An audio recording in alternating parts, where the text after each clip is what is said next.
Hi, Yemen Cluster. Thanks so much for the call today on the 18th of June. And I'm just recording a video from us on the coaches side just to tease out a little bit more about what we were talking about when we spoke of Dropbox. Broadly speaking, we agreed that pretty much everybody on your side is very familiar with Dropbox, has ease and familiarity with using it and sharing files, etc., etc. One of the things that we didn't get around to was um, um, whether to use a web-based interface for Dropbox. So right here, all I've done is I've simply logged into my personal Dropbox account, and you can see the various things I have here, including a folder on Yemen. So I'll just double click that, and there you go. There you can see the various things that Landon and I are setting up for our needs assessment program and for file sharing going forward from here. And that's fine. There are a few drawbacks, though, to using the web interface. In other words, just like you would log on to your web-based email or any other web-based account, you need a solid connection. The connection can drop.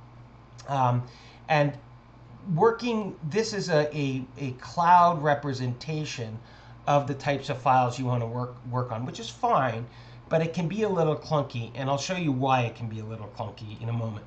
So as you can see, I'll just go back one step. Here's Alex's various things. I got books, documents, and information, various things that are mine, and I just keep on a cloud. And then there's with two people. That means it's been shared. So right now the Yemen folder is Landon and myself as we set it up. And then if you went into the Yemen folder, this is what it looks like. Again, all on the cloud version. What we would suggest as a point to ease your workload, ease your eyes, and just ease of things like file naming and dragging and dropping, which will become clear in a moment, is to actually just go to dropbox.com/desktop. And this is basically a piece of software which you can download and install on your device, on usually your laptop, but if you use a standalone computer, that's fine, and tablets as well.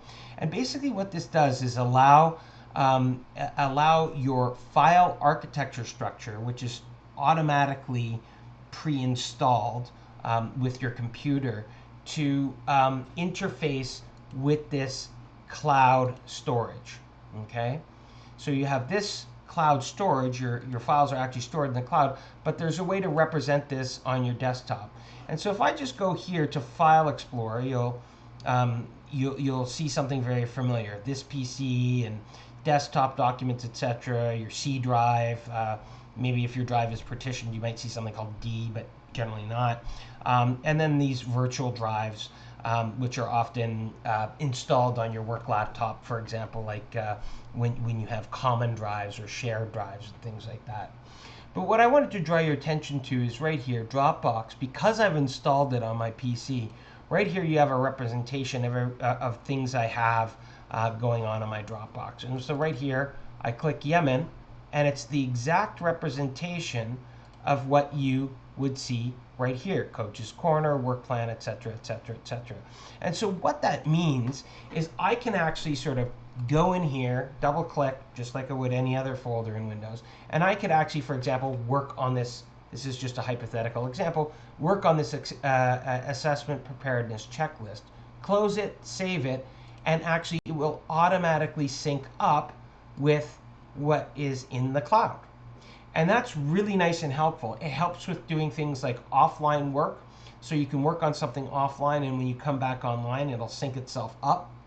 But the other thing that you'll notice is, just even as I'm talking to you, this very bright screen and these high gain contrast colors, they're fine to look at for a little bit, but they can actually be hard on the eyes. So why not, if you can, install this small piece of software which allows you to work on exactly the same files and just with a bit of a different interface. I like to have my background as much as possible in a darker scheme, just so it's easier on my eyes, as well as the programs that I'm going to use to work on these documents, Microsoft Word, Microsoft Excel, are already installed on my PC. And while you can still even edit things with web-based versions of Microsoft Word and Microsoft Excel, they're a lot more clunky. So going here and actually taking the few minutes to install this is well worth it, I would think. And the only other thing I would want to point out is that once it's downloaded, you actually may need to flag it to your IT focal point, as she or he may have to just, put in their password to install it on your PC. In other words, you may not have permission to install a specific piece of software, but if you just let them know what this is for, I sincerely doubt that they would have any objection to that. So absolutely not mandatory. You could not install this at all, and the work that we're going to do in these days to come can easily be done and uploaded and shared through the web-based interface. It's just a little bit easier to do this, through this Dropbox for desktop interface. So by going here, downloading the software and installing it will quickly lead you to see this Dropbox icon, and then you can decide what you want to put in it. Okay? Thanks so much, and take care.